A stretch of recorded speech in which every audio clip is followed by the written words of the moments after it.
Hello guys, आप सभी का बहुत बहुत स्वागत है केबीएस क्लासेस पर। और यहाँ पे मैं आपसे आज डिस्कस करने जा रहा हूँ। इससे पहले मैंने फरवरी के बैंकिंग, इकोनॉमिक्स और बिजनेस न्यूज़ जितने भी आई थी वो सारी फरवरी की पूरे मंथ की मैंने डाल दी थी, ठीक है, अपलोड कर दी थी।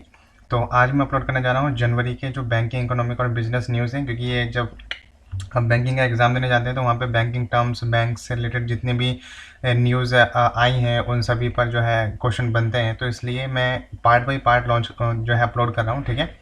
चलिए तो शुरू करते हैं।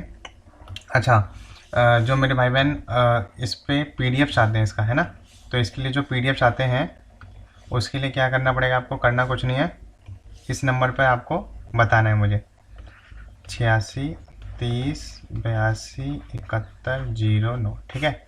86 30 82 71 09 पे आपको क्या करना है, एक मैसेज करना है। ये व्हाट्सअप नंबर है, तो यहाँ पे आपको जिस पे भी जो है जिस भी टॉपिक पे आपको चाहिए कि इस पे लेक्चर बनाया जाए तो आप हमें रिक्वेस्ट कर सकते हैं, ठीक है।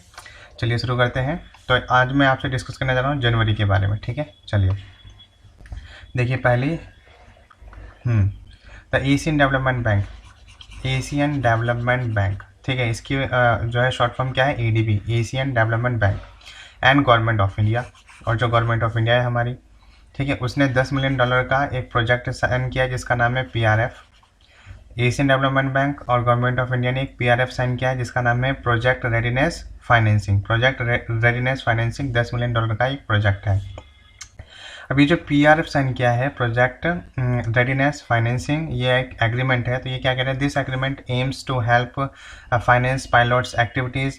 ये इस एग्रीमेंट का जो है एम क्या है, फाइनेंस जो फाइनेंस से रिलेटेड जितनी एक्टिविटीज़ है उसको बढ़ाना एंड डिज़ाइन करना एंड कैपेसिटी बिल्ड करना for an ensuing project that aims to expand horticulture production and farm household income in the hill station of Himachal Pradesh. तो हिमाचल प्रदेश में, हिमाचल प्रदेश क्या है, एक हिल स्टेट है। तो हिमाचल प्रदेश एक हिल स्टेट है, वहाँ पर हॉर्टिकल्चर प्रोडक्शन को बढ़ावा देना और फार्म हाउस होल्ड इनकम को बढ़ावा देना, फार्म हाउस होल्ड इनकम को बढ़ावा देना और हॉर्टिकल्चर प्रोडक्शन को बढ़ावा देना हिमाचल प्रदेश में। इसके लिए एशियन डेवलपमेंट बैंक ने गवर्नमेंट ऑफ इंडिया को दिए हैं $10 मिलियन। और गवर्नमेंट ऑफ इंडिया किसको देगी, हिमाचल प्रदेश को, जो है हॉर्टिकल्चर प्रोडक्शन और फार्म हाउस होल्ड इनकम को जो है बढ़ाने के लिए, ठीक है।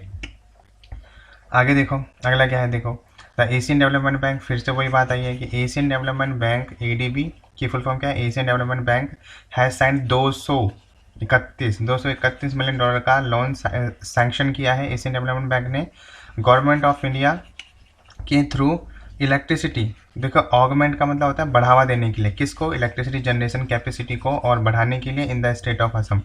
तो असम स्टेट में इलेक्ट्रिसिटी जनरेशन की कैपेसिटी को बढ़ावा देने के लिए एशियन डेवलपमेंट बैंक ने जो है लोन दिया है गवर्नमेंट ऑफ इंडिया के थ्रू आसाम जो है स्टेट को। इससे पहले भी एक्चुअली ये आसाम का थर्ड ट्रेंच लोन है, ठीक है। और ये आसाम, और ये जो थर्ड ट्रेंच लोन है ये किसके लिए है, Assam power sector investment programme, Assam power sector को बढ़ावा देने के लिए। तो Assam power sector investment programme में इससे पहले भी 2 लोन जो है सैंक्शन किए जा चुके हैं एशियन डेवलपमेंट बैंक के द्वारा, किसको, आसाम को। और ये कब हुआ था, ये जुलाई 2014 में जो है अप्रूव किए गए थे एशियन डेवलपमेंट बैंक के द्वारा, ठीक है। आई होप आपको इतनी सी बात समझ आई होगी। आगे बढ़ते हैं। अगला देखिए, अगला क्या कह रहा है, आईडीबीआई बैंक, इसकी फुल फॉर्म क्या है, industrial development bank of India. I से industrial development bank of India full form आएगी। तो आई पूछेगा, पहले आई का मतलब क्या है, लास्ट वाला आई का मतलब क्या है। तो industrial development bank of India announced, क्या किया, announce the launch of video KYC. IDBI ने जो है वीडियो केवाईसी अकाउंट ओपन करेगी। देखो, वीएओ का video account opening, video account opening, VAO की फुल फॉर्म क्या है, यहाँ से वीएओ की फुल फॉर्म है video account opening, video account opening, video account opening, video KYC account opening, ठीक है। तो अकाउंट किसका है भाई नॉर्मल तो आप ये कहोगे ना, वीडियो अकाउंट ओपनिंग, तो किस तरह के अकाउंट, तो केवाईसी अकाउंट, तो video KYC account opening facility, ठीक है, फॉर सेविंग बैंक अकाउंट्स। यानी कि आईडीबीआई बैंक ने क्या किया अपने कस्टमर्स के लिए, जो कस्टमर आईडीबीआई के हैं और जिनके पास सेविंग जो है सेविंग अकाउंट है उनके लिए जो है video KYC account opening facility launch की है कि आप वीडियो केवाईसी के थ्रू जो है अपना, जैसे कि घर बैठे हैं और आपको केवाईसी करानी है, ठीक है, तो जिनका सेविंग बैंक अकाउंट है IDBI में, वो जो है वीडियो केवाईसी के थ्रू, तो केवाईसी की फुल फॉर्म कहते हैं नो योर कस्टमर, ठीक है, तो इसके थ्रू IDBI बैंक से जो है क्या करा सकते हैं, केवाईसी करा सकते हैं, ठीक है। अगला देखो, थ्रू द फैसिलिटी, इस फैसिलिटी के through customer can open a saving account, अपना ओपन करा सकते हैं विद दी, यानी कि जो कस्टमर आप अपना सेविंग अकाउंट जो है खुलवाना चाहते हैं वो वीडियो केवाईसी के थ्रू खुलवा सकते हैं। lender from the convenience of his or her home or office, as there are no physical form to be filled or visits to be made to the branch। तो कहने का मतलब क्या है कि आपको बार बार बैंक विजिट करने की ज़रूरत नहीं है, कोई भी पेपर, देखो फिजिकल फॉर्म, कोई भी फिजिकल फॉर्म, कोई भी फिजिकल फॉर्म आपको नहीं भरना है। बस आपको क्या करना है, अगर आपको IDBI बैंक में आपको अपना सेविंग अकाउंट ओपन कराना है तो सिंपल आपको जो है वीडियो केवाईसी करनी है, डायरेक्ट मैनेजर से बात करना है और वो आपकी सारी इन्फॉर्मेशन लेकर जो है आपका सेविंग अकाउंट जो है IDBI बैंक में ओपन कर देंगे, ठीक है। तो वीडियो के थ्रू केवाईसी कर सकते हैं, सेविंग अकाउंट जो है खुलवा सकते हैं कस्टमर्स। और ये किस बैंक ने किया, IDBI बैंक ने। IDBI की फुल फॉर्म क्या है, industrial development bank of India. KYC की फुल फॉर्म क्या है, नो योर कस्टमर। VAO की फुल फॉर्म क्या है, वीडियो अकाउंट ओपनिंग, ठीक है। चलो आगे बढ़ते हैं। अगला देखो, अगला क्या है, Uttar Pradesh based Shivalik merchant cooperative bank. देखो SMCB की फुल फॉर्म क्या है, शिवालिक मर्चेंट, S से Shivalik merchant cooperative bank, Shivalik merchant cooperative bank, और ये उत्तर प्रदेश में है, इसलिए Uttar Pradesh based Shivalik merchant cooperative bank has become the first urban cooperative bank. Urban मतलब शहरी, ठीक है। UCB बन गया है, जो आपका SMCB कोऑपरेटिव बैंक था, ये अर्बन कोऑपरेटिव बैंक में बदल गया है उत्तर प्रदेश में। जैसे अब ये शिवालिक मर्चेंट कोऑपरेटिव बैंक क्या था, रूरल था, लेकिन अब ये अर्बन कोऑपरेटिव बैंक बन गया है in India to receive a licence from the RBI। ये पहला बैंक बन गया है जिसने RBI से लाइसेंस रिसीव किया है to operate a small finance bank. क्योंकि ये जो शिवालिक मर्चेंट कोऑपरेटिव बैंक है, स्मॉल फाइनेंस बैंक जो है ओपन करना चाहता है, और ये जो है पहला बैंक बन गया है जिसे RBI से परमिशन मिल गई है स्मॉल फाइनेंस बैंक खोलने के लिए। स्मॉल फाइनेंस बैंक सारी सुविधाएं देता है, ठीक है, सारी सुविधाएं देता है स्मॉल फाइनेंस बैंक। इसका नाम ही है बस स्मॉल फाइनेंस बैंक। बाकी ये डिपॉजिट एक्सेप्ट करेगा, लोन एडवांस जो है प्रोवाइड करेगा, सारी बैंकिंग की जितनी फैसिलिटी होती है वो स्मॉल फाइनेंस बैंक प्रोवाइड कराता है, ठीक है। तो अब क्या है, देखो अभी क्योंकि रूरल लेवल पे काम करता है, अगर स्मॉल फाइनेंस में कन्वर्ट करेगा तो अच्छे लेवल पे काम करेगा। अब देखो क्या है, RBI had given an 18 month timeline.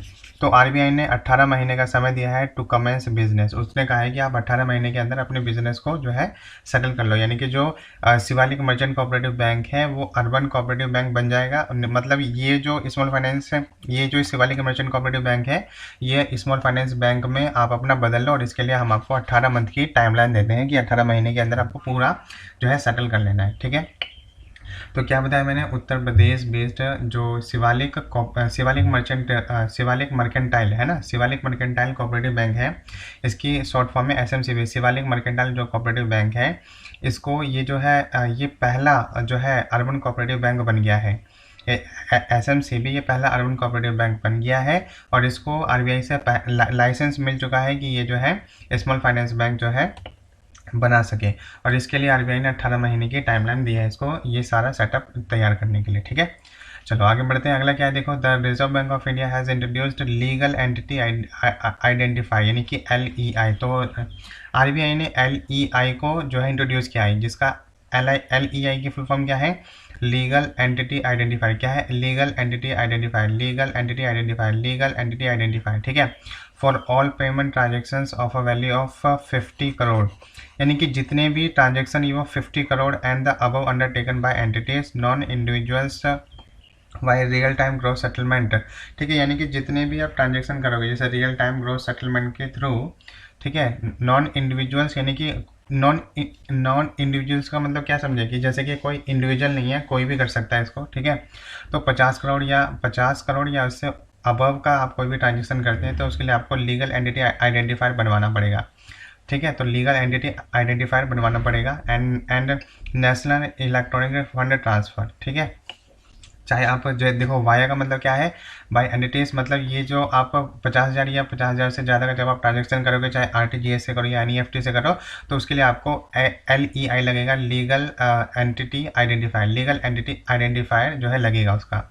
The legal entity identifier क्या है आपका, 20 डिजिट का एक नंबर होता है, use to uniquely identify parties to financial transactions world wide, यानी कि वर्ल्ड वाइड लेवल पर आप जिसको भी ट्रांसफर करेंगे, कहीं भी करेंगे, तो वो जो दो लोग रहेंगे, जो ट्रांसफ़र करेगा और जिसको ट्रांसफ़र करेंगे, उन दोनों को आइडेंटिफाई जो है किया जा सकता है। ठीक है, तो रिजर्व बैंक ऑफ इंडिया ने LEI इंट्रोड्यूस किया है, लीगल एंटिटी आइडेंटिफाई, केवल उन लोगों के लिए जो RTGS और NEFT का यूज़ करके 50 करोड़ या उससे अबव का जो ट्रांजेक्शन करना चाहते हैं। तो ये LEI लीगल एंटिटी आइडेंटिफायर ये है क्या, 20 डिजिट का एक नंबर है जिसके थ्रू आप वर्ल्ड वाइड लेवल पर कहीं भी ट्रांजेक्शन करेंगे, ये उसको जो है पार्टीज़ को, जितनी दो पार्टी रहती है जो ट्रांसफ़र करेगा और जिसके पास ट्रांसफ़र जाएगा, तो उन दोनों को आसानी से जो है आइडेंटिफाई किया जा सकता है उसके लिए ये। ठीक है, चलो आगे बढ़ते हैं। अगला देखो क्या कह रहा है, IDFC। ठीक है, तो IDFC जो म्यूचुअल फंड है, IDFC ये आपका म्यूचुअल, देखो IDFC बैंक भी है, तो IDFC बैंक ने अपने म्यूचुअल फंड निकाले हैं, IDFC बैंक ने अपने म्यूचुअल फंड निकाले, तो इसलिए ये उसकी एक संस्था भी हो गई है। तो IDFC mutual funds has launched its latest pan India, अपना latest pan India investor awareness campaign, pan India awareness campaign, और टाइटल जिसका क्या है, #पैशन को रोको मत। तो जो IDFC म्यूचुअल फंड है, IDFC म्यूचुअल फंड है, उसने एक अब देखो म्यूचुअल फंड आपका होता है क्या, थोड़ा सा इसको समझो कि आपके पास जो पैसा है ना, तो म्यूचुअल फंड एक संस्था है, और आपको जो है जैसे कि शेयर मार्केट में आप अपना पैसा लगाना चाहते हैं, तो इस म्यूचुअल फंड के थ्रू जा सकते हैं। म्यूचुअल फंड में आपका एक समझ लो कि एक जो लीड कर रहा है, जो म्यूचुअल फंड के बारे में ज़्यादा अच्छी जानकारी रखता है, आप उसके पास जाओ, और करना क्या है कि म्यूचुअल फंड में आप कहो कि हम आपको इतने पैसे दे रहे हैं भाई, हमारा पैसा लगाओ म्यूचुअल फंड में। तो ये अपना दिमाग दौड़ाएगा, पैसा लगाएगा, उससे जो प्रॉफिट होगा खुद ज़्यादा रखेगा और हमें थोड़े से भी पर देगा। ठीक है, बात समझ आई। तो म्यूचुअल फंड ये है। तो उसी तरीके से हर किसी के अपने एक म्यूचुअल फंड बने हुए हैं, IDFC SBI, तो हर किसी ने अपने म्यूचुअल फंड निकाल रखे हैं। तो उसी तरीके से IDFC ने भी अपना म्यूचुअल फंड निकाला है, और इसने अपने म्यूचुअल फंड के थ्रू एक कैंपेन चलाया है, pan India investor awareness campaign. ठीक है, क्या पैन मतलब बड़ी लेवल पर, इंडिया इन्वेस्टर, पैन एक रूट वर्ड है, pan India investor awareness campaign.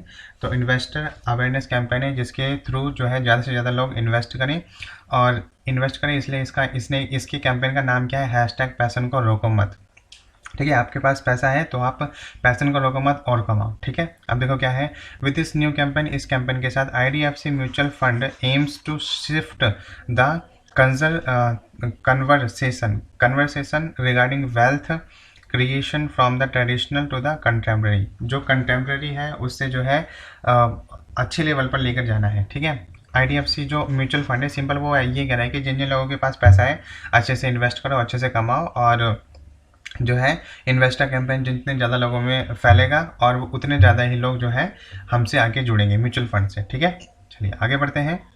अगला क्या देखो क्या है, वर्ल्ड बैंक ने क्या किया, world bank has projected the Indian economy to contract 9.6% in physical year 2020 से 21। तो वर्ल्ड बैंक के अनुसार भारत की जो GDP है वो फिजिकल ईयर 2020 से 21 में कितनी है, 9.6%।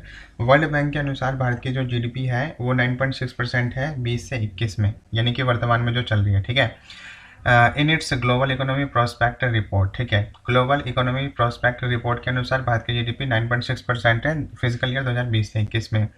वर्ल्ड बैंक ने क्या किया है, देखो world bank estimates growth to recover 5.4% in physical year 2021।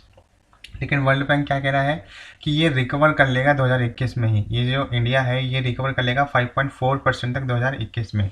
2021 में अपने आप को 5.4% तक जो है क्या कर लेगा, रिकवर कर लेगा। ठीक है, अपार्ट फ्रॉम दिस, इसके अलावा the global economy is estimate to the expand by 4% in the year 2021 by the World Bank. अच्छा, economy is estimated expand by, और ये जो है रिकवर, अपने आप को इंडिया रिकवर करेगा 5.4% तक और एक्सपेंड करेगा 4% तक। ठीक है, अब देखो देखो इसमें कन्फ्यूजन वाली बात आपकी आ रही होगी। इसमें आपको मैंने क्या बताया कि जो वर्ल्ड बैंक है इसने 2020 से 21 का जो फिजिकल ईयर है उसके लिए भारत की जीडीपी कितनी बताइए, 9.6%। कितनी बताइए, 9.6% बताइए। अब इसके बिहार पर वो कह रहा है कि जो वर्ल्ड बैंक क्या कह रहा है कि इंडिया अपने आप को 2021 में करीब 5.4% तक जो है रिकवर कर लेगा। इंडिया जो है अपने आप को 5.4% तक रिकवर कर लेगा 2021 में, क्योंकि पैंडेमिक क्राइसिस के थ्रू इसकी जो जीडीपी ग्रोथ है वो 5.4% तक जो है कवर कर लेगा, और जो एक्सपेंड कितना कर पाएगा अपने आप को, 4% तक अपने आप को एक्सपेंड कर पाएगा। ठीक है। अब अगला क्या है, according to the report global growth is projected to moderate 3.8% in the year.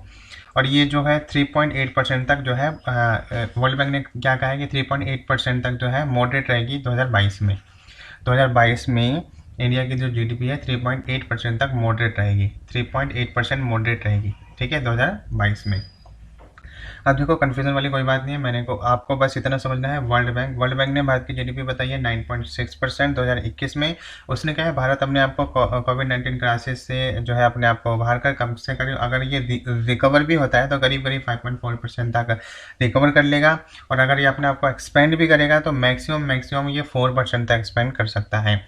और साथ ही मॉडरेट लेवल पर अगर मैं इसकी जो है ग्रोथ रेट बताऊँ, ठीक है, ग्लोबली ग्रोथ रेट जो अगर मैं इंडिया की बताऊँ, ठीक है, अच्छा, according to the report global growth is projected to, और अगर ये ग्लोबल लेवल पर इंडिया की नहीं, अगर मैं पूरे ग्लोबल की, पूरे विश्व की अगर मैं ग्रोथ रेट बताऊं तो मॉडरेट रहेगी, 3.8% तक रहेगी 2022 में। 2022 में पूरे वर्ल्ड की अगर मैं ग्रोथ रेट बताऊं, यानी कि सारी कंट्रीज़ की अगर जीडीपी मिला के अगर मैं बताऊं तो मॉडरेट लेवल पर रहेगी पूरे विश्व की जीडीपी 3.8% तक। ठीक है, चलो आगे बढ़ते हैं।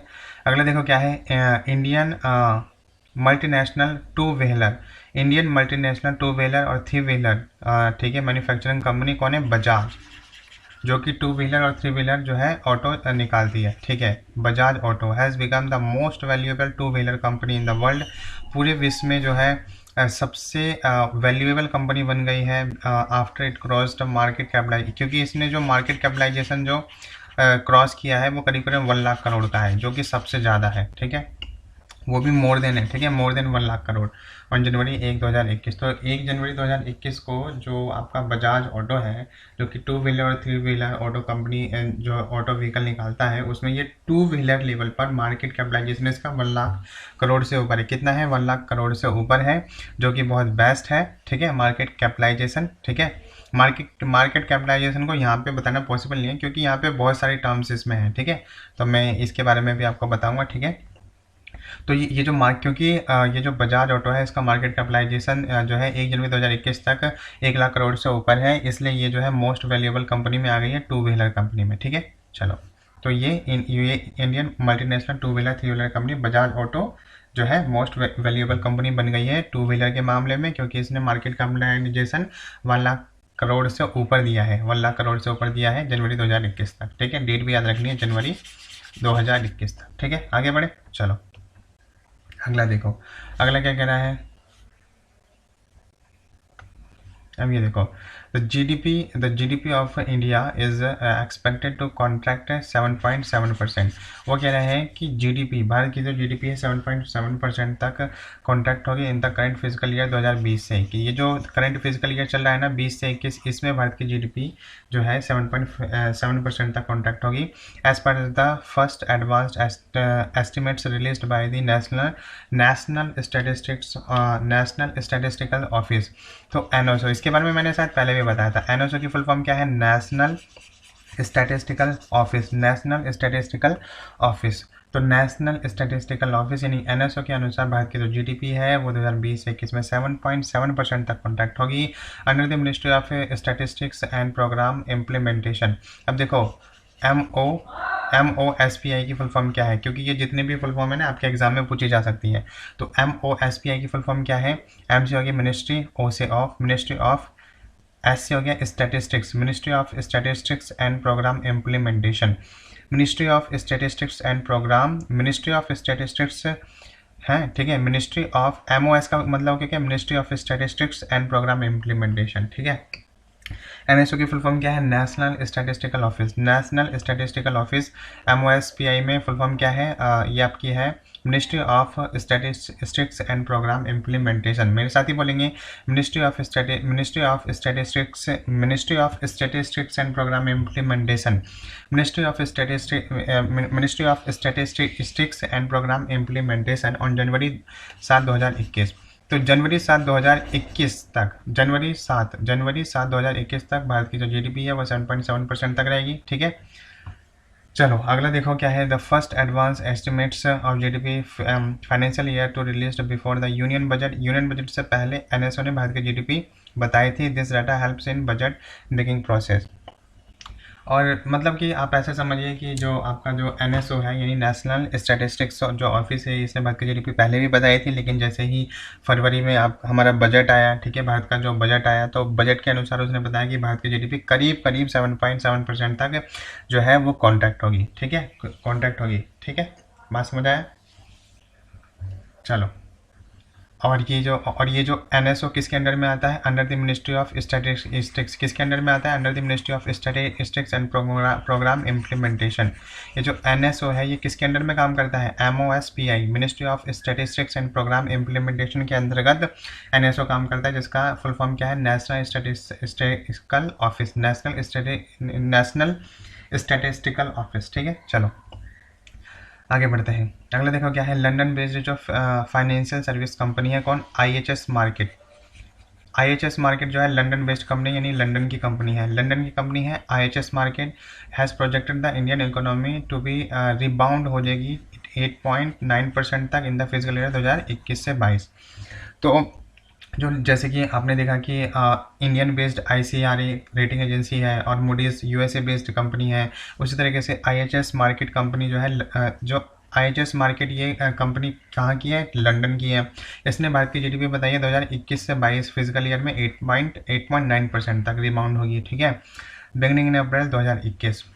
अप्रैल 2021 के बिगनिंग में, अप्रैल 2021 के बिगनिंग तक भारत की GDP जो है 8.9% तक रिबाउंड होगी। ठीक है, this upward estimate is based on the back drop of the significant improvement in domestic economic activity in the fourth quarter 2020 by India.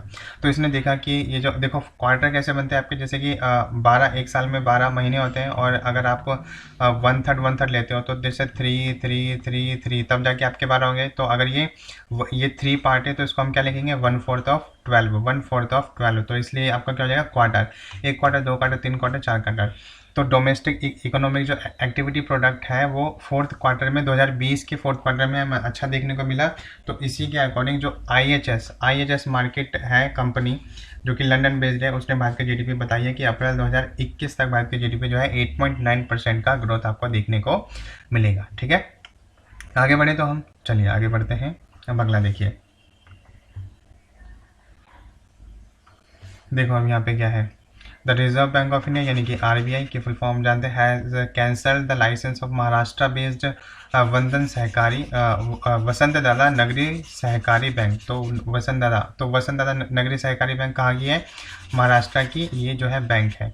वसंत दादा नगरी सहकारी बैंक कहाँ का है? महाराष्ट्र का। और इसका जो है इसका लाइसेंस कैंसिल किया है किसने? रिजर्व बैंक ऑफ इंडिया ने, विद इमीडिएट इफेक्ट से। ठीक है, वसंत दादा नगरी सहकारी bank limited will now not be allowed to conduct the business of banking including acceptance of deposits and repayment of deposits with effect from the close of business on January 11 2021। तो actually यहाँ पे क्या हुआ कि 11 जनवरी 2021 तक, ठीक है, तो 11 जनवरी 2021 तक जो है वसंत दादा नगरी सहकारी बैंक को जो है क्लोज करने का रिजर्व बैंक ऑफ इंडिया ने जो है लाइसेंस कैंसिल करा। जो रिजर्व बैंक ऑफ इंडिया है वो उसने वसंत दादा नगरी सहकारी बैंक जो कि महाराष्ट्र से बिलोंग करता है उसका लाइसेंस 11 जनवरी 2021 को रद्द कर दिया है। ठीक है, क्योंकि ये जो है जितने भी डिपॉजिट्स हैं, रीपेमेंट्स हैं, तो ये बैंकिंग के जितने भी काम होते हैं ये उनको अच्छे तरीके से परफॉर्म नहीं कर पा रहा था, इसलिए जो है रिजर्व बैंक ऑफ इंडिया ने वसंत दादा नगरी सहकारी बैंक जो कि महाराष्ट्र बेस्ड है उसका लाइसेंस कैंसिल कर दिया है। ठीक है, और कैसे किया है? विद इमीडिएट इफेक्ट के थ्रू जो है कैंसिल किया है, इमीडिएट इफेक्ट। ठीक है, चलो अगला देखो, अगला क्या है, the Reserve Bank of India has imposed a penalty of 2 crore. Reserve Bank of India यानी कि आरबीआई ने 2 करोड़ की पेनल्टी लगाई है, क्योंकि जब जब कोई भी बैंक काम अच्छे से नहीं करते, जैसे कि उन्हें CRR SLR, cash reserve ratio, ठीक है, statutory liquidity ratio, bank rate, ये सब जब वो अच्छे तरीके से जो है क्योंकि इनको जो है सीआरआर एसएलआर मेंटेन करके रखना होता है और आरबीआई को दिखाना होता है, और जब ये नहीं दिखाते हैं तो इन पर पेनल्टी फाइन जो है पड़ती है।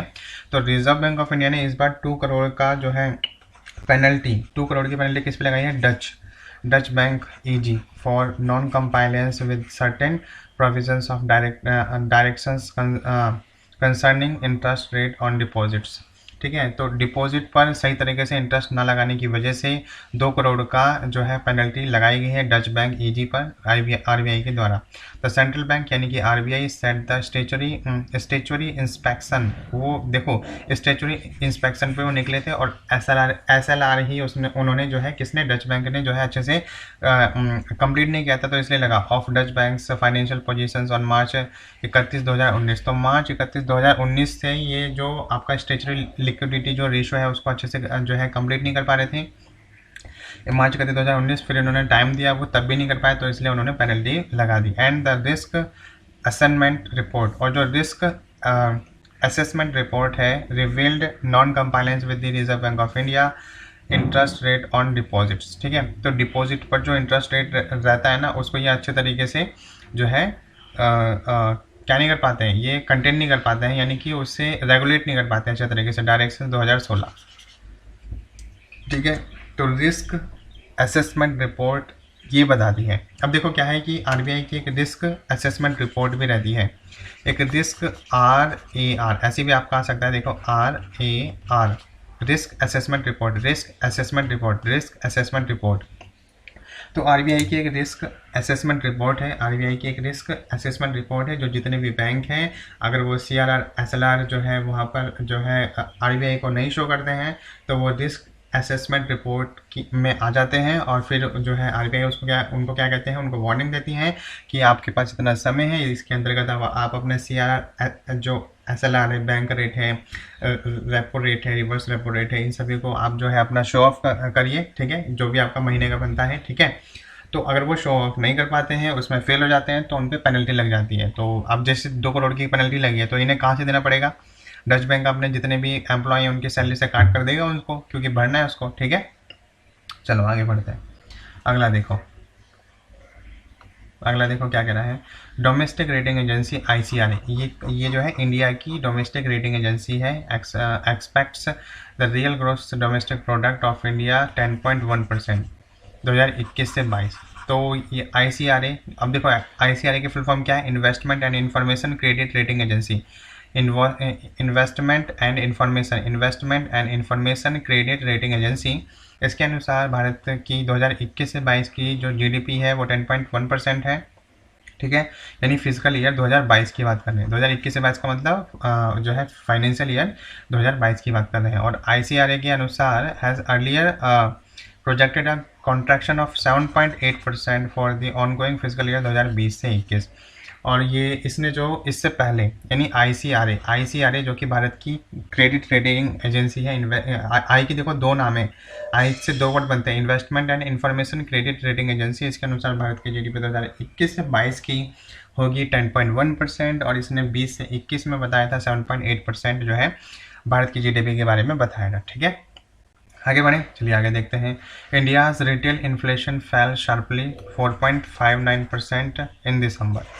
तो इंडिया का जो रिटेल इन्फ्लेशन है, ठीक है, रिटेल इन्फ्लेशन जानते हो, जैसे खरीद बेच जो खरीद बेच करते हैं उसमें जो इन्फ्लेशन आता है। ठीक है, तो इंडिया का जो रिटेल इन्फ्लेशन है वो फैल गिरा है शार्पली तरीके से 4.59% तक इन दिसंबर में, mainly due to decline food prices. Decline कैसे, अब ये जो शार्पली गिरा है किसके, डिक्लाइन मतलब जो है गिरने से फूड प्राइसेस, जो फूड का प्राइस गिरा है उसकी वजह से रिटेल इन्फ्लेशन भारत का गिरा है। गवर्नमेंट डाटा शोड, ऐसा गवर्नमेंट डाटा बताता है। रिटेल इन्फ्लेशन बेस्ड, अब ये जो रिटेल इन्फ्लेशन हम निकालते किस पर हैं, based on the consumer price index यानी कि CPI। अब देखो सिंपल भी आपसे CPI की फुल फॉर्म भी पूछी जा सकती है आपसे। CPI की फुल फॉर्म क्या है? कंज्यूमर प्राइस इंडेक्स वाज 6.93% इन नवंबर। तो अब देखो, ये जो आपका जो अभी मैंने आपको बताया रिटेल इन्फ्लेशन, जो रिटेल इन्फ्लेशन है ये CPI पे डिपेंड करता है, यानी कि ये प्रभावित होता है CPI से। पिछली बार जो CPI था यानी कंज्यूमर प्राइस इंडेक्स, वो था आपका 6.93 था %, ठीक है। और इस बार जो रिटेल इन्फ्लेशन गिरा है, इसका मतलब क्या है कि इस बार का जो कंज्यूमर प्राइस इंडेक्स है वो भी गिरा है। अब जाहिर सी बात है, कंज्यूमर प्राइस इंडेक्स क्यों गिरेगा? क्योंकि फूड प्राइसेस में कमी आई है। फूड प्राइसेस में कमी आई है तो उससे CPI यानी कि कंज्यूमर प्राइस इंडेक्स में कमी है, और जिसके कारण रिटेल इन्फ्लेशन भी गिर गया। कितना गिरा? 4.59% गिरा। और रिटेल इन्फ्लेशन जो है वो CPI पे डिपेंड करता है, ठीक है। चलो आगे बात करते हैं। देखो अगला क्या है? Japanese brokerage Nomura. जो जापानीज की कंपनी है brokerage Nomura has revised upward the GDP forecast for the India 2020 से 21 की, दैट वन इज 6.7% तक कॉन्ट्रैक्ट होगी। जो जापानीज कंपनी है ब्रोकरेज नोमुरा, उसके अनुसार भारत की GDP 2020 से 21 यानी करंट की 6.7% तक भारत की GDP कॉन्ट्रैक्ट होगी। और नोमुरा जो है कहाँ की कंपनी है? जापानीज है। तो Nomura has further projected the GDP of India to rise 13.5% in the physical year 2022 यानी 21 से 22 में। तो अगर मैं यहाँ पे बताऊँ, जापानीज एक कंपनी है नोमुरा, ठीक है। जापानीज एक कंपनी क्या है? नोमुरा। तो सिंपल आपको देखना है नोमुरा के अकॉर्डिंग, ब्रोकरेज नोमुरा है, जो नोमुरा है वो जापानीज कंपनी है। नोमुरा के अकॉर्डिंग जो भारत की GDP उसने बताई है जो 2020 से 21 में, वो कह रही है कि 6.7% तक भारत की GDP जो है कॉन्ट्रैक्ट होगी। लेकिन फाइनेंशियल ईयर जो है 2022 में कितनी होगी? 13.5% रहेगी, ठीक है। तो नोमुरा के अकॉर्डिंग, जो कि एक जापानीज बेस्ड कंपनी है, 20 से 21 में इसने भारत की GDP 6.7% बताई है, और फाइनेंशियल ईयर 2022 में 13.5% भारत की GDP बताई है। आई होप आपको यहाँ पे क्लियर हो गया होगा, ठीक है। आगे बढ़े, अगला देखो। अब यहाँ देखो बोफा जो है बोफा सिक्योरिटी एक्सपर्ट्स। तो ये पूरा इसका नाम है बोफा है, आप सिंपल याद रखो बोफा security experts. The GDP growth of India for the current financial year 2020 से 21 कितनी बताई है? 6.7। और 6.7 अभी तो इसने भी बताई थी। 6.7 जो है जापानीज की नोमुरा ने बताया, और यहाँ पर भी आप जो देख रहे हो बोफा कंपनी, इसने भी 6.7% बताया 2020 से 21 में।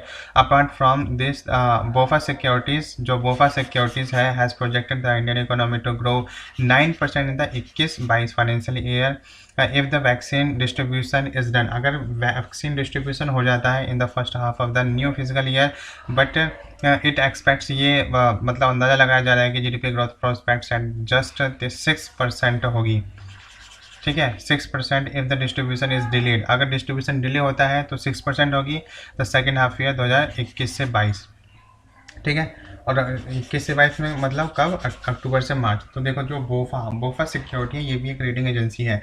बोफा सिक्योरिटीज़ है, ये भी एक रेटिंग एजेंसी है। और जो बोफा सिक्योरिटी एजेंसी है, इसने भारत की GDP बताई है 6.7% 2020 से 21 में। लेकिन 22 में ये कह रहे हैं कि 9% तक भारत की GDP देखने को मिलेगी। लेकिन ये कह रहा है कि अगर जो है वैक्सीन का डिस्ट्रीब्यूशन अच्छे से हो जाता है और भारत अपनी जो है सिचुएशन का सुधार लेता है, ठीक है, और अगर इस सुधार लेता है तब जाके जो है 9% होगी भारत की GDP। अगर ऐसा नहीं होता है, अपनी जो है डिस्ट्रीब्यूशन डिले हुआ, जिससे लोग जो है अच्छे से ठीक नहीं हुए, भारत की व्यवस्था में कोविड-19 से अभी छुटकारा नहीं मिला है, तो भारत की GDP हमें 6% तक देखने को मिलेगी 2022 में, ठीक है, अक्टूबर से मार्च में, ठीक है, अक्टूबर से मार्च के बीच। अगला देखो क्या है? Swiss brokerage major UBS investment bank. जो स्विस ब्रोकरेज मेजर है UBS, ठीक है, UBS investment bank has projected the economy, ठीक है। तो देखो स्विस बैंक का एक UBS इन्वेस्टमेंट बैंक है।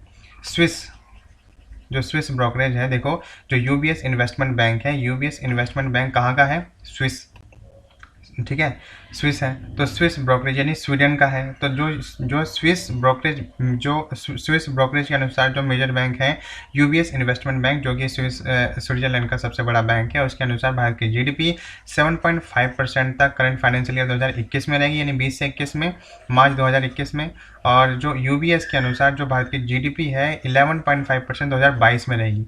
और उसने 23 का भी बता दिया है कि 2023 में भारत की जो जीडीपी एक्सपेक्टेड टू स्टेबलाइज 6% तक वो स्टेबलाइज हो जाएगी। ठीक है, तो जो स्विस ब्रोकरेज आपकी एजेंसी है, जो देखो जो स्वीडन का एक बैंक है, स्विस ब्रोकरेज एक बैंक है जिसका नाम क्या है, UBS investment bank. UBS investment bank जो स्वीडन का सबसे बड़ा बैंक है, जो यूबीएस इन्वेस्टमेंट बैंक के अनुसार भारत की जो जीडीपी है 2021 में 7.5% रहेगी। क्या मैंने बताया, 2021 में भारत की जीडीपी 7.5% रहेगी। ठीक है, और मार्च में, और 2022 में ये 11.5%। पहले 2020 से 21 में 7.5%, 2021 से 22 में 11.5%, और 2023 में ये कह रहे हैं कि 6% तक ये स्टेबलाइज हो जाएगी 2023 में भारत की जीडीपी। ठीक, आगे बढ़ो, अगला देखो क्या कह रहा है, द फिनटेक रेटिंग एजेंसी। अब ये फिनटेक भी एक रेटिंग एजेंसी है। Expected to gross domestic product of India to contract 9.4%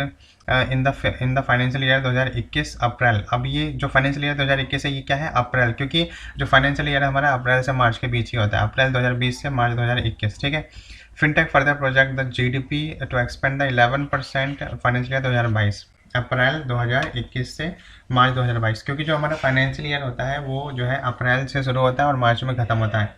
इस महीने के अप्रैल में शुरू होगा, अगले महीने के मार्च में जो है ख़त्म होगा, तो वो हमारा फाइनेंशियल ईयर।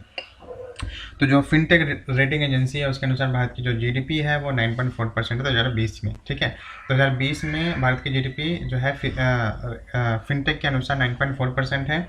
और अगर मैं बात करता हूँ फाइनेंशियल ईयर 2022 में, तो उसके अनुसार 11% रहेगी भारत की जीडीपी। ठीक, आगे बढ़ो, अगला देखो क्या है, अगला क्या कह रहा है, यस बैंक।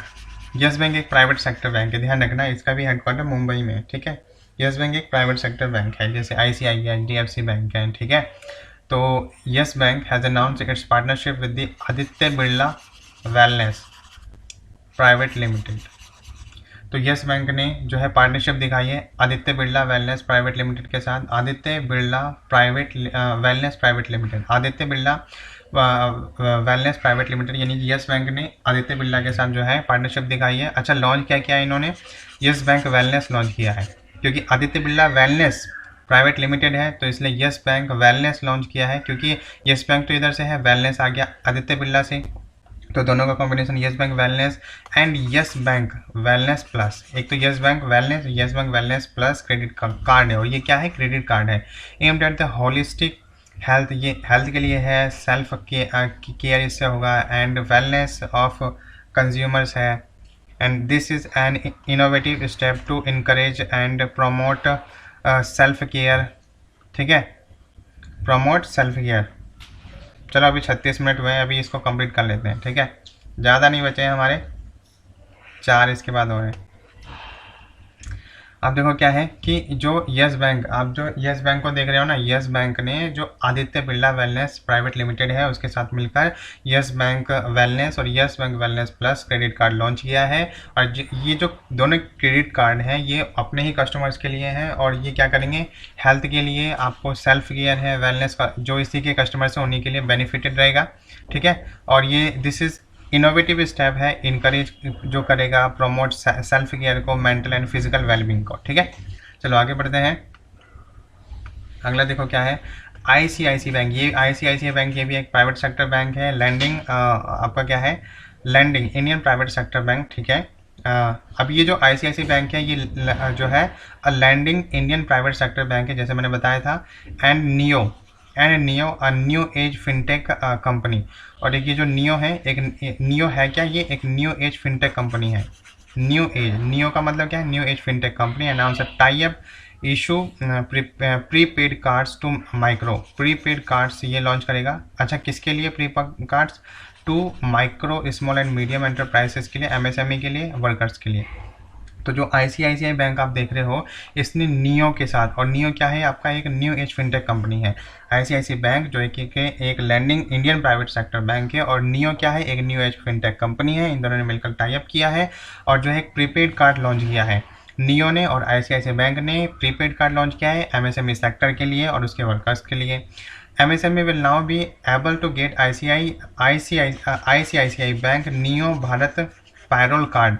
अब जो इसके जो कस्टमर्स है ICICI bank neo Bharat payroll card को ले सकेंगे, powered by Visa for their blue collar workers के लिए, जो वहाँ के मेन वर्कर्स होते हैं उनके लिए। ठीक है, तो ब्लू कॉलर वर्कर्स आपके वो होते हैं जो आपके मेन जो है उनके एम्प्लॉयज़ होते हैं, उनको हम बोलते हैं ब्लू वर्कर्स। ठीक है, जो उनके परमानेंट होते हैं। ठीक है, पावर्ड बाय वीज़ा, और ये जो है ये जो प्लेटफॉर्म है ये वीज़ा के द्वारा पावर किया गया है, मतलब आप वीज़ा के लिए इसको इस्तेमाल कर सकते हैं इस कार्ड को। तो ICICI बैंक और नियो जो कि एक जो है न्यू एज फिनटेक कंपनी है, उसने मिलकर एक जो है प्रीपेड कार्ड लॉन्च किया है MSME वर्कर्स के लिए। और MSME के कौन से वर्कर्स, ब्लू कॉलर वर्कर्स के लिए, जो वहाँ के मेन वर्कर्स होते हैं। ब्लू कॉलर वर्कर्स आपका एक ईडीएम से। ठीक है, और उस कार्ड का नाम क्या है, प्रीपेड कार्ड का नाम क्या है, ICICI bank neo Bharat payroll card, ICICI bank neo Bharat payroll card. ठीक है, और ये वीज़ा प्लेटफॉर्म पे चलेगा। आगे देखो, अगला देखो यहाँ पे क्या कह रहा है, जो ICICI बैंक आप जो देख रहे हो has launch a new mobile application. इसने एक InstaFX जो है न्यू, और ये InstaFX है क्या आपका मोबाइल एप्लीकेशन है, authorised money changes to help customers of any bank get ICICI bank forex prepaid card. ठीक है, ICICI bank forex prepaid card swiftly. ठीक है, अब इसने क्या किया देखो, ऑथराइज्ड मनी को ऑथराइज किया चेंजर्स, एक मनी चेंजर ये है टू हेल्प कस्टमर की हेल्प करेंगे ऑफ एनी बैंक, किसी भी बैंक से get ICICI bank forex prepaid card, या आप किसी भी बैंक से जो है ICICI फॉरेक्स प्रीपेड कार्ड आप ले सकते हैं। और ये जो मोबाइल एप्लीकेशन है InstaFX, ये क्या करेगी, ये मोबाइल को, जैसे कि मनी को आप चेंज करते हो ना, तो मनी को चेंज करने में जो है काफ़ी हेल्प करेगी। एक मनी जैसे कि मनी जैसे चेंजर हो गया, जैसे रुपया से डॉलर में चेंज करना, उस तरीके से। ठीक है, अब क्या है देखो, ICICI is the bank is the first in the country to offer such facility to money changers.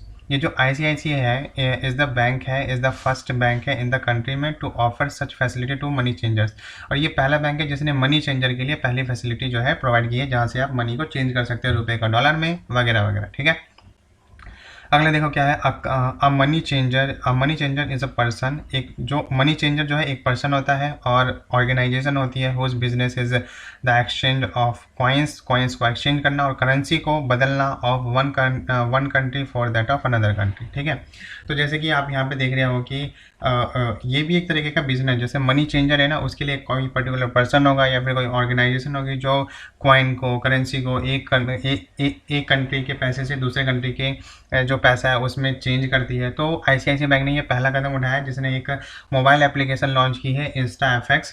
ठीक है, और InstaFX जो है और इस एप्लीकेशन के थ्रू आप अपने मनी को चेंज कर सकते हो। ठीक है, और जो है authorised money changers to help customers for any bank, किसी भी बैंक से आप जो है प्राप्त कर सकते हो ICICI bank forex prepaid card. जो ICICI bank forex prepaid card है, आप किसी भी बैंक से जो है आप जो है ले सकते हैं ICICI bank forex prepaid card, और इसके थ्रू आप InstaFX एप्लीकेशन का यूज़ करके मनी को चेंज कर सकते हो अपने आप ही। ठीक है, अगला देखो क्या कह रहा है, टू प्रोटेक्ट एयरटेल कस्टमर्स, ठीक है, को प्रोटेक्ट करने के लिए from the growing incidents of online payment fraud. तो पेमेंट फ्रॉड से बचाने के लिए एयरटेल पेमेंट बैंक, किसने, एयरटेल पेमेंट बैंक। ठीक है, एयरटेल पेमेंट बैंक ये न्यू दिल्ली में इसका हेडक्वार्टर है। ठीक है, has launch the Airtel Safe पे। तो एयरटेल जो पेमेंट बैंक है उसने, एयरटेल पेमेंट बैंक ने क्या किया है, अपने कस्टमर्स को जो है ऑनलाइन फ्रॉड से बचाने के लिए एयरटेल सेफ पे लॉन्च किया है। और ये है क्या देखो, सेफ़ वे टू पे डिजिटल, यानी कि डिजिटली तौर पर आप आसानी से सेफ़ तरीके से आप पे कर सकते हो, इसमें फ्रॉड का जो है कोई खतरा नहीं है। With Airtel Safe Pay, Airtel customers making UPI और net banking based payments through Airtel Payments Banks no longer have to worry about money flowing out of their accounts without their explicit consent. ठीक है, कहने का मतलब क्या है, एयरटेल पेमेंट बैंक ने क्या किया है, अपने ही कस्टमर्स को ऑनलाइन फ्रॉड से बचाने के लिए, पेमेंट जो फ्रॉड होते हैं उनसे बचाने के लिए उसने एक प्लेटफॉर्म लॉन्च किया है एयरटेल सेफ पे, जहाँ पर जाकर एयरटेल के कस्टमर्स जो है आसानी से जो है पेमेंट कर सकते हैं सेफली तरीके से। उसका नाम ही है एयरटेल सेफ पे। ठीक, आगे बढ़ते हैं। अगला देखो, अगला क्या कह रहा है। अब देखो एक्सिस बैंक ने क्या किया, axis bank has unveiled a credit aura. Axis Bank ने एक क्रेडिट कार्ड लॉन्च किया है aura, exclusively loaded with several health. अब ये देखो, ये है क्या, ऑरा है क्या, ये क्या है, several health and wellness benefits है for its users. Axis Bank ने अपने ही यूजर्स के लिए एक ऑरा क्रेडिट कार्ड लॉन्च किया है, और ये क्या है, several health and wellness benefits इसके थ्रू आपको दिए जाएंगे अफोर्डेबल प्राइस पर, यानी कि सस्ते दामों पर। Axis Bank has partnered with the Poshivine to offer। Axis Bank ने पोशीवाइन के साथ जो है पार्टनर किया है टू ऑफर करने के लिए benefits and specialist such as आपका क्या है ये देखो नाम है Decathlon, Practo, Fitternity, Indus Health Plus, 1mg etcetera. इस तरह की सारी जो फैसिलिटीज़ हैं वो ऑरा के थ्रू, ऑरा क्रेडिट कार्ड के थ्रू आपको दी जाएगी। और ऑरा जो क्रेडिट कार्ड है ये किसने लॉन्च किया है, एक्सिस बैंक ने अपने कस्टमर्स के लिए लॉन्च किया है। और इसके लिए एक्सिस बैंक ने किसके साथ पार्टनरशिप दिखाई है, पोशवाइन के साथ। ठीक है, पोशवाइन के साथ। ठीक, to offer a complete and unique health and wellness solution to the card holders, यानी जिन जिन के पास ऑरा क्रेडिट कार्ड रहेगा, जो कि एक्सिस बैंक के कस्टमर्स रहेंगे, उनको जो है ये सारी फैसिलिटीज़ जो है हेल्थ रिलेटेड सारी फैसिलिटीज़ उनको दी जाएंगी। ठीक है, और इसके लिए एक्सिस बैंक ने किसके साथ जो है पार्टनरशिप दिखाई है, पोशवाइन के साथ। ठीक, अगला देखो, द RBI स्टेट आउंड SB, द RBI स्टेट आउंड SBI, RBI ने स्टेट आउंड किया है SBI को along with the private sector lenders ICICI bank and HDFC bank continue to be domestic systematically important banks. ठीक है, DSIBs मतलब हो गया, देखो डी, इसकी भी फुल फॉर्म आपकी आ सकती है। DSIBs का मतलब क्या है, डी का मतलब है domestic systemically important bank, domestic systemically important banks और instructions which are too big to fail. ठीक है, SBI, ICICI बैंक और HDFC बैंक, ये देखो तीन बैंक है।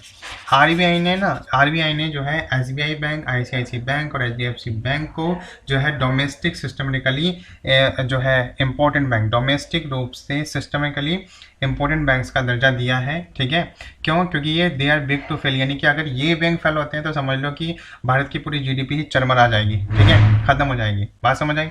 Bank continue to be identified as domestic systemically important banks under the same bucketing structure as in the 2018 list 2018 list of DIBS, यानी ठीक है। तो डोमेस्टिक देखो, DIBS का मतलब क्या है, डोमेस्टिक तौर पर सिस्टमिकली इम्पोर्टेंट बैंक का दर्जा RBI ने तीन बैंकों को दिया है, SBI को, ICICI बैंक को, HDFC बैंक को, क्योंकि ये तीन बैंक जो है भारत में बहुत बड़े लेवल पर काम कर रहे हैं और इनसे जो है भारत की GDP जो है बनी हुई है।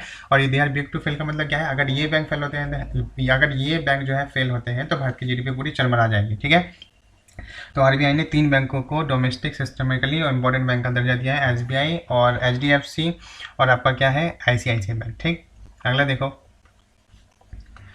क्या क्या है, रिजर्व बैंक ऑफ इंडिया ने क्या किया है, has imposed a monetary penalty. अच्छा, पैसे की पेनल्टी लगाई है, कितने की, 2 करोड़ की, किस पर, अब ये तो डच बैंक पे लगाई थी, अब ये जो है स्टैंडर्ड चार्टर्ड बैंक पर भी लगा दी है। India for delays in reporting of frauds, तो इसने क्या किया है कि जितने भी फ्रॉड होते हैं ना उसको जो है रिपोर्ट करने में डिले किया है, मतलब बहुत देर से ये जो है, जैसे जितने भी फ्रॉड होते हैं ना, तो कोई भी बैंक के पास जाओगे तो आप वो एकदम से एक्शन लेता है। तो ये क्या करता है, फ्रॉड के थ्रू, अब जाहिर सी बात है, देखो कई बार फ्रॉड होते हैं वो बैंकिंग के थ्रू ही होते हैं, बैंकिंग कुछ लोग शामिल होते हैं, तो अगर शामिल होंगे तो वो धीरे से जो है जो फ्रॉड होगा उसमें एक्शन जो है कम लेंगे, क्योंकि उनके भी फंसने का चांसेस रहेगा। तो ठीक उसी तरीके से जितने भी फ्रॉड होते हैं ना, तो ये जो स्टैंडर्ड चार्टर्ड बैंक आप देख रहे हो, इसने जो है फ्रॉड की जितने भी रिपोर्ट आई है उसको सॉल्व करने में बहुत डिलेशन दिखाया है, मतलब बहुत देरी से सॉल्व किया है। तो उसके लिए RBI ने जो है स्टैंडर्ड चार्टर्ड बैंक पर 2 करोड़ की मॉनेटरी पेनल्टी लगा दी है। ठीक है, the penalty has been imposed on the bank for non compliance with the certain directions issued by It contained in the Reserve Bank of India. Frauds classification and reporting by commercial banks and select FIs direction 2016। तो direction 2016 के अनुसार जो direction 2016 में RBI के द्वारा दी गई थी, उसने कहा था जितने भी फ्रॉड होंगे फटाफट आपको उस पर एक्शन लेना है, और अगर कोई इस पर डिले करता है तो उस पर पेनल्टी चार्ज किया जाएगा। ठीक, चलिए आगे बढ़ते हैं। अगला क्या है, CARE। CARE एक रेटिंग एजेंसी है, ठीक है, has revised downwards it's projections of the centres physical deficits 7.8% during financial year 2021 against it's earlier estimate 9 से 9.5%। जो CARE है, CARE एक रेटिंग एजेंसी है। आपके लिए मैं होमवर्क दे रहा हूँ, आपको CARE की फुल फॉर्म लिखनी है, सिंपल, ठीक है। तो CARE है, ये जो है फाइनेंशियल ईयर 2021 में इसके अनुसार भारत की GDP 7.8% है। इससे पहले इसने भारत की GDP जो है 9 से 9.5% के बीच बताई थी, ठीक है। और the combined effect of lower revenues and higher expenditures is likely to push the fiscal deficit 7.8% of GDP। तो कहने का मतलब क्या है, देखो रेवेन्यूज और हायर एक्सपेंडिचर को देखते हुए जो है जो CAR यानी कि CARE, ऐसे आप ऐसे समझ सकते हो, CARE के अनुसार भारत की जो GDP है 7.8% फिजिकल ईयर 2021 में है। और ठीक है, और इससे पहले फाइनेंशियल ईयर 2021 की जो 7.8 से पहले इसने भारत की GDP बताई थी 9 से 9.5%। बस इतना ही आपको ध्यान रखना है, ठीक। आगे बढ़ते हैं। अगला देखिए, global finance services HSBC has inaugurates its international banking unit IBU। तो जो ग्लोबल फाइनेंस सर्विस है, जो ग्लोबली तौर पर फाइनेंशियल सर्विस कौन प्रोवाइड कराता है, HSBC ने क्या किया, इनाग्रेट किया है, यानी शामिल किया, इंट्रोड्यूस किया है इट्स अपना ही इंटरनेशनल बैंकिंग यूनिट IBU को जो है इंट्रोड्यूस किया है। एक ब्रांच है एट गिफ्ट सिटी में। तो जो HSBC है, जो ग्लोबली तौर पर फाइनेंस सर्विस प्रोवाइड कराता है, इसने अपनी ही IBU इंटरनेशनल बैंकिंग यूनिट को ब्रांच को लॉन्च किया है। कहाँ पर, गिफ्ट सिटी में। गिफ्ट सिटी कहाँ पर है, गांधीनगर सिटी में बिलोंग करती है। गांधीनगर सिटी कहाँ पर है, गुजरात में। Gandhinagar city in Gujarat. तो गिफ्ट सिटी जो कि पास में पड़ती है गांधीनगर सिटी के, जो कि गांधीनगर सिटी कहाँ पर है, गुजरात में। HSBC is one of the earliest global finance institutions setting up a branch at India's Gift City and was the first bank to get a license from the newly set up International Financial Services Centers Authority IFSCA से इसको जो है permission मिली है। ये पहला bank भी बना है, HSBC पहला बैंक बना है जिसे जो है अपनी फाइनेंशियल ब्रांच खोलने का जो है मौका मिला है। देखो, international financial service centre authority, IFSCA का फुल फॉर्म क्या है, international financial services centre authorities, ठीक है। HSBC का international banking unit branch at Gujarat international finance gift city. अब देखो, गिफ्ट सिटी की भी फुल फॉर्म है गुजरात, G से गुजरात, I से इंटरनेशनल, F से फाइनेंस और T से टी सिटी। तो गुजरात इंटरनेशनल और ये क्या है, finance T city, Gujarat international finance T city will be operational for customer transactions will effect from 27 जनवरी। तो 27 जनवरी से ये इफेक्ट में आएगा, ठीक है। तो ग्लोबली यानी पूरे वर्ल्ड लेवल पर फाइनेंशियल सर्विस को प्रोवाइड कराने वाला HSBC जो बैंक है, इसने क्या किया है, अपनी ही जो है एक ब्रांच जो है फाइनेंशियल ब्रांच निकाली है, इंटरनेशनल बैंकिंग यूनिट, और जो कि कहाँ पर है, GIFT city near Gandhinagar city in Gujarat. जो GIFT city near Gandhinagar city in Gujarat में है। और अगर मैं आपको बात बताऊं तो ये जो इसको परमिशन मिली है, इसने किससे ली है, IFSCA से ली है। IFSCA की फुल फॉर्म क्या है, ये सबसे बड़ी जो है फाइनेंशियल की सबसे बड़ी कंपनी है, ठीक है, international financial service centre authority. और ये जो गिफ्ट जो सिटी है, इसकी फुल फॉर्म क्या है, तो G से हो गया गुजरात, I से इंटरनेशनल, F से फाइनेंस और T से जो है T हो गया, टैग हो गया, टैक्स सिटी, ठीक है, TEC tax city, T city नहीं टैक्स सिटी। तो Gujarat international finance tax city, Gujarat international finance tax city, tax हो गया टेक्नोलॉजी सिटी, ठीक। और ये 27 जनवरी से लागू होगा। अगला देखेंगे, द इंटरनेशनल मॉनेटरी फंड यानी कि IMF की फुल फॉर्म क्या है, international monetary fund has pegged the Indian economy to contract 8%। कितने परसेंट से कॉन्ट्रैक्ट होगी, 8% in the current financial year 2020 से 21।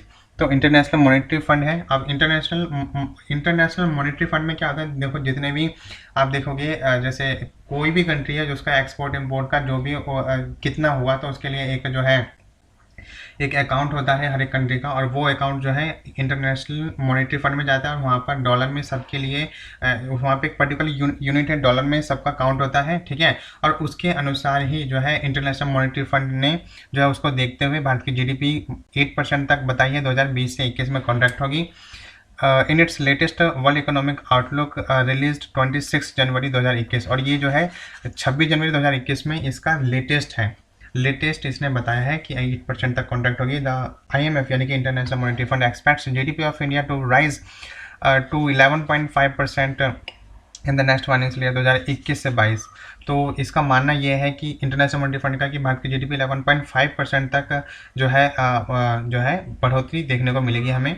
अपार्ट फ्रॉम दिस, इसके अलावा the international monetary fund projected the global growth to contract 3.5% 2020। उसने बताया था, किसने बताया, इंटरनेशनल मॉनेटरी फंड ने बताया कि जो ग्लोबली ग्रोथ अगर हम देखें विश्व की ग्रोथ 3.5% की देखने को मिलेगी, यानी पूरे विश्व की जो जीडीपी है हमें 3.5% 2020 में देखने को मिली। The global economy is projected to grow by 5.5% 2021 and 4.2% in 2022 as पर द IMF। तो जो ग्लोबल इकोनॉमी है, पूरे विश्व की जो इकोनॉमी है उसकी जो ग्रोथ रेट है 5.5% 2021 में और 4.2% 2022 में देखने को मिली, ठीक है। तो यहाँ पे देखो मेरे को क्या बताना है आपको, इंटरनेशनल मॉनेटरी फंड के अनुसार भारत की जो जीडीपी है वो 8% देखने को मिली 2020 से 21 फाइनेंशियल ईयर में। और ये जो है ये करंट लेटेस्ट डेटा है वर्ल्ड इकोनॉमी आउटलुक के अनुसार, जो कि इंटरनेशनली जिसके बिहाफ पर इंटरनेशनल मॉनेटरी फंड ने भारत की जीडीपी बताई है 8%, जो कि 26 जनवरी 2021 को आया था, ठीक। इंटरनेशनल मॉनेटरी फंड ने ये भी बताया कि जो भारत की जो जीडीपी है 2021 से 22 में 11.5% देखने को हमें मिल सकती है। और अगर मैं पूरे विश्व की, इंटरनेशनल मॉनेटरी फंड ने पूरे विश्व, क्योंकि उसके पास सारे कंट्री का डेटा रहता है, तो उसने पूरे विश्व की जो ग्रोथ रेट बताई है वो 3.5% बताई है कि हमें जो है एवरेज कम से कम 3.5% 2020 में देखने को मिली थी। 2020 में 3.5% ग्रोथ रेट देखने को मिली थी पूरे ग्लोबल लेवल पर, और 2020 से 21 में जो पूरे ग्लोबल की जो जीडीपी होगी वो 4.2% रहेगी, नहीं 5.5% रहेगी, और 2022 में 4.2%। पूरे विश्व की जो आपकी ग्रोथ रेट है वो 5.5%, और 2020 से 21 में और 2021 से 22 में 4.2% आपको देखने को मिलेगी according to IMF international monetary fund. अब इसने पूरे ग्लोबल इकोनॉमी क्यों बताई, क्योंकि इसके पास सारी कंट्रीज का डेटा रहता है कि कौन कितना कर रहा है, इसलिए इसने ग्लोबल लेवल पर बताया, ठीक। बात समझ आई। अब आगे देखते हैं। अब देखो हमारे पास ये दो ही टर्म रही हैं, एक ये और एक ये, दो स्लाइड है, इसको पूरा कर लेते हैं हम लोग। अब देखो क्या है, इंडियाज इकोनॉमी ग्रोथ, इंडिया की जो इकोनॉमिक ग्रोथ है फोरकास्ट की गई है 7.3% इन द कैलेंडर 2021 से 22 बाय द यूनाइटेड नेशन। तो यूनाइटेड नेशन के अनुसार भारत की जो जीडीपी है या फिर ग्रोथ रेट है 2021 में 7.3%। The Indian economy is estimated to contract 9.6% in the calendar 2020। तो इंडिया की जो इकोनॉमी है इससे पहले कॉन्ट्रैक्ट बताई थी 2020 में 9.6% एज पर the world economic situation and prospects 2021 के अनुसार। देखो world economy situation and prospects, world economy situation and prospects 2021 के अनुसार भारत की जो जीडीपी 2020 में बताई गई थी 9.6%, और यूनाइटेड नेशन के अनुसार, जो कि यूनाइटेड नेशन के अंडर में कौन काम करता है, world economic situation and prospect 2021, इसके अनुसार भारत की जीडीपी 7.3% है। Produced by the United Nations department of Economic and Social affair. अब ये देखो ये जो world economic situation and prospect है ये किसके अंडर में आता है, प्रोड्यूस्ड बाय, ये किसके द्वारा प्रोड्यूस किया गया है, UNDES, यूनाइटेड नेशन, और आगे क्या है आपका, United Nation Department of economic, United Nation Department of Economic and Social Affair, United Nation Department of Economic and Social affair, ठीक है। ये जो world economic situation and prospect, ठीक है, world economic situation and prospect 2021 के अनुसार भारत की GDP 7.3% है। और ये जो world economic situation and prospect है ये किसके अंडर में आता है, यूएन देशा के अंतर्गत आता है, United Nation Department of Economic and Social Affair, United Nation Department of Economic and Social Affair के जो है अंडर में काम करता है। In addition to this the global economy is estimated to shrink 4.3% in the physical year 2020। तो इसके अनुसार जो है भारत की जीडीपी 2020 में 4.3% तक कॉन्ट्रैक्ट हुई थी, श्रिंक। ठीक है, अगला क्या है, the United nation has estimated the global GDP recover 4.7% in the physical year 2021। और यूनाइटेड नेशन के अनुसार, अब देखो ये जो यूएन देश है ना, इसको हम शॉर्ट फॉर्म में यूनाइटेड नेशन ही बोलते हैं, ठीक है, क्योंकि ये उसी का प्रोडक्ट है। तो यूनाइटेड नेशन के अनुसार भारत की जो रिकवर एस्टिमेटेड जो हमें दिखाई दे रहा है, भारत जो है 2021 में अपने आप को रिकवर करेगा 4.7% तक। ठीक है, तो अब देखो क्या है, ये सिंपल सी बात इसमें ये देखनी है कि world economic situation and prospect, world economic situation and prospect के अनुसार 2021 के अनुसार भारत की जीडीपी 7.3% है। और ये किसके अंडर में काम करता है, यूएन देशा के अंतर्गत, United Nation Department of Economic and Social affair. और इसके अनुसार भारत जो है अपने आप को रिकवर कर पाएगा 2021 में करीब 4.7% तक। और इसी ने भारत की जीडीपी बताई थी 2020 में 4.3%। ठीक, श्रिंक होगी 4.3% तक, या कॉन्ट्रैक्ट होगी या श्रिंक होगी। ठीक, अगला देखो, द ग्रोस डोमेस्टिक प्रोडक्ट यानी कि जीडीपी of India is expected to contract by the 8% in the physical year 2020-21 according to the latest economic outlook survey. तो इकोनॉमिक आउटलुक जो सर्वे है, जो हाल फिलहाल में जो इकोनॉमिक आउटलुक सर्वे आया है, उसके अनुसार भारत की जीडीपी 8% तक 2020 से 21 में देखने को मिलेगी। ठीक है, survey of federation of Indian chambers and commerce and industry. तो फिक्की के अनुसार, फिक्की की जो इकोनॉमिक आउटलुक सर्वे आया है, फिक्की क्या है, federation of Indian chambers of commerce, federation of Indian chambers of commerce and industry.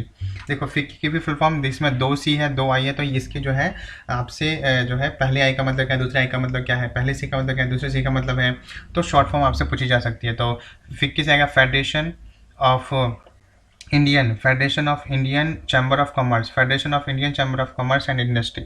FICCI की फुल फॉर्म क्या है, federation of Indian chamber of commerce, federation of Indian chamber of commerce and industry. इसके अनुसार इसकी एक economic survey आई है और 2020 से 21 के अकॉर्डिंग भारत की जीडीपी जो है 8% तक रहेगी। Apart from this, FICCI experts the economy perform much better in the financial year 2021 से 22 with a GDP growth rate of 9.6% in the financial year 2022। तो फिक्की के अनुसार, फिक्की की यानी federation of Indian chamber of commerce and industry के अनुसार भारत की GDP 2020 से 21 में 8% जो है, और 2021 से 22 में जो है 9.6% जो है आपको ग्रोथ रेट देखने को मिलेगी। ठीक है, आई होप आपको क्लियर हुआ होगा। आगे बढ़ते हैं, और ये लास्ट है हमारा। अब देखो, भारतीय एक्सा जनरल इंश्योरेंस जो है, अब ये इंश्योरेंस कंपनी है, ठीक है, भारतीय एक्सा जनरल इंश्योरेंस कंपनी ने लॉन्च किया है कृषि सखा ऐप। भारतीय एक्सा जनरल इंश्योरेंस कंपनी ने कृषि सखा ऐप लॉन्च किया है। और ये है क्या, देखो इसके बारे में बता रहा है, one stop shop for Indian farmers.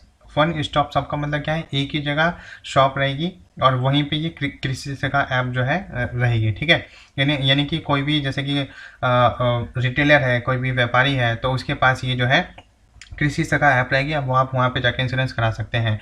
For Indian farmers that offers them relevant information to cater their daily cater to their daily farming needs. ठीक है, यानी कि फार्मिंग में जितने भी डेली नीड्स चाहिए, तो उसके लिए रिलेवेंट इन्फॉर्मेशन आपको वहाँ से मिलेगी कृषि सखा ऐप से। It also provides guidance to farmers to adopt best farming practice and enhance their productivity. और इसके थ्रू जो है बेस्ट फार्मिंग प्रैक्टिस भी आपको देखने को मिलेगी कि आप कैसे अच्छी प्रैक्टिस कर सकते हैं और इन्हेंस कर सकते हैं अपनी प्रोडक्टिविटी, यानी कि खेतों में प्रोडक्टिविटी को कैसे बढ़ाया जाए, उन सभी में हेल्प करेगी। कौन सी, कृषि सखा ऐप। और कृषि सखा ऐप क्या है कि आपका कोई भी जैसे शॉप है, आपको वहाँ पे देखने को मिल जाएगी। उसके पास अगर जो है स्मार्टफोन हुआ, ये जो है कृषि सखा ऐप जो है, वो दुकानदार जो पढ़ा लिखा होगा वो डाउनलोड करेगा, और जितने भी फार्मर्स हैं ये वहाँ से जाके अपनी जो है इन्फॉर्मेशन को, जैसे प्रोडक्टिविटी को कैसे बिल्डअप करना है, फार्मिंग प्रैक्टिस को कैसे अच्छा बनाना है, ये सभी इन्फॉर्मेशन आपको कृषि सखा ऐप से मिल जाएगी, जो कि भारतीय एक्सा इंश्योरेंस कंपनी ने, भारतीय एक्सा जनरल इंश्योरेंस कंपनी ने जो है लॉन्च किया है ये ऐप। ठीक है, आई होप आपको अच्छे तरीके से क्लियर हो गया होगा। और देखते हैं कितना समय हो गया है, तो 1 घंटे 2 मिनट 2 सेकंड चल रहा है। तो दोस्तों आज के लिए इतना ही, फिर मैं मिलूंगा आपको नेक्स्ट वीडियो में। जो मेरे दोस्त मुझसे जुड़ना चाहते हैं, ठीक है। तो ये जो है व्हाट्सअप नंबर है, आप यहाँ पे अपनी क्वारी भेज सकते हैं। और अगर आपको पीडीएफ भी चाहिए इसका तो 8630827109 आप यहाँ से जाके देख सकते हैं। ठीक है दोस्तों, आज के लिए इतना ही। फिर मैं मिलूंगा आपको नेक्स्ट वीडियो में। तब तक के लिए Jai Hind, Vande Mataram. If you have any query then please comment, subscribe and please like the video.